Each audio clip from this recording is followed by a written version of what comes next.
Cepat kaya, cepat sukses, cepat terkenal adalah impian semua orang. Tidak bermaksud menyinggung atau memojokkan sebagian orang, karena saya sendiri juga termasuk dalam kategori ini. Rasa dan nafsu kita akan keinginan menjadi cepat dalam segala hal kecuali kematian adalah hal yang wajar. Kita ingin mendapatkan segalanya dengan cara sesingkat mungkin dan semudah mungkin. Kita pun menjadi terlalu bernafsu dan rasa serakah yang sangat tinggi hingga melebihi logika kita dalam berpikir. Yang akhirnya justru nafsu ini membuat kita mengambil langkah buru-buru dan tidak sabar dalam proses yang kita lalui. Dan yang akhirnya langkah buru-buru yang kita lakukan justru membuat kita harus membayar harga yang jauh lebih mahal dan menyakitkan. Agar dapat mudah dipahami, marilah saya ajak ke pengalaman yang penuh pelajaran dari kesalahan saya pribadi di masa lalu. Saya pribadi terlahir dari keluarga yang bisa dibilang umum seperti orang rata-rata. Jika dibilang kaya, juga banyak kebutuhan yang sangat kekurangan. Namun jika dibilang keluarga yang berkecukupan, juga tidak bisa, karena beberapa kebutuhan harus dicukup-cukupkan untuk cukup dalam keseharian. Karena kebetulan ayah pribadi saya yang sebagai tulang punggung keluarga bukan berasal dari orang ningrat, yang bahkan pendidikan dasar yang gratis dari pemerintah pun juga tidak tamat lantaran harus membantu orang tuanya kala itu. Namun saya pribadi tetap bangga dengan beliau karena mampu bertanggung jawab terhadap keluarganya dengan sepenuh jiwa tanpa pamrih sedikit pun.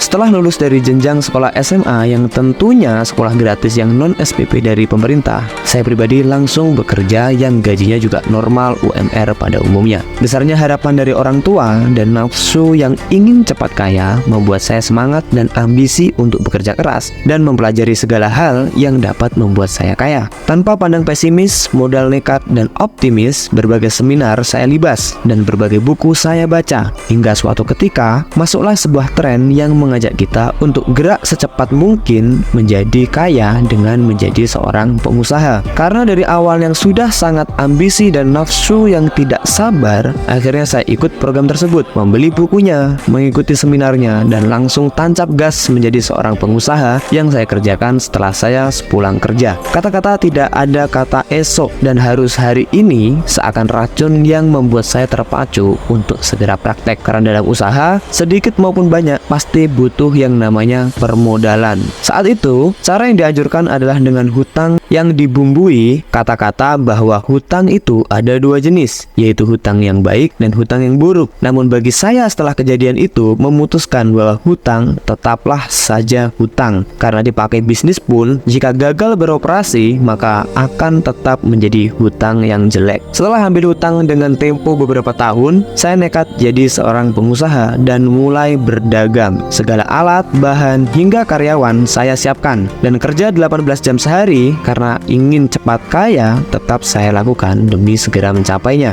Namun apa yang terjadi? Dalam kurun waktu 6 bulan, usaha yang saya buka akhirnya berjalan. Hutangnya, ilmu yang minim, nafsu yang kuat, dan langkah yang tidak sabar membuat saya hilang logika. Usaha berjalan dengan kas minus setiap bulannya, dan di umur 20 tahun kala itu, mau tidak mau saya punya hutang lebih dari 56 juta, baik hutang perbankan maupun hutang kepada teman atau orang lain demi menombokin bisnis pribadi saya. Mungkin uang segitu terlihat kecil bagi orang yang mungkin kelas menengah ke atas, namun bagi anak remaja dengan background keluarga yang pas-pasan, jumlah tersebut adalah bencana bagi saya. Usaha tersebut akhirnya saya tutup, namun harga yang saya bayar sangatlah mahal dan butuh tahunan waktu untuk pulih dan menyelesaikannya. Memang penyesalan selalu datang di akhir cerita, dan itulah mengapa dalam hidup tidaklah sama dengan bangku sekolah. Dalam hidup kita salah terlebih dahulu dan baru belajar dari kesalahan tersebut. Saya paham, mungkin kamu termasuk orang yang ingin cepat kaya, sukses, atau apapun bahasanya. Namun izinkan saya untuk mengatakan bahwa sabarlah dan belajarlah terlebih dahulu. Langkah buru-buru hanya akan membuatmu jauh memiliki banyak masalah yang justru membuatmu semakin lama mencapainya. Istilah kuncup bunga tidak mekar secara bersama adalah pelajaran hidup bagi kita semua. Manusia yang bertumbuh pasti akan tetap menjulang tinggi, namun seberapa tingginya tentu tidak dapat kita harapkan, karena privilege manusia itu ibarat pupuk dan tanah tempat kita bertumbuh. Jika kita tumbuh tanpa privilege apapun atau layaknya tumbuh di padang yang tandus, maka jalan sebagai tumbuhan kaktus yang keras dan menyakitkan adalah jalan yang harus kita lalui. Jika kamu ingin mengeluh dunia ini tidak adil,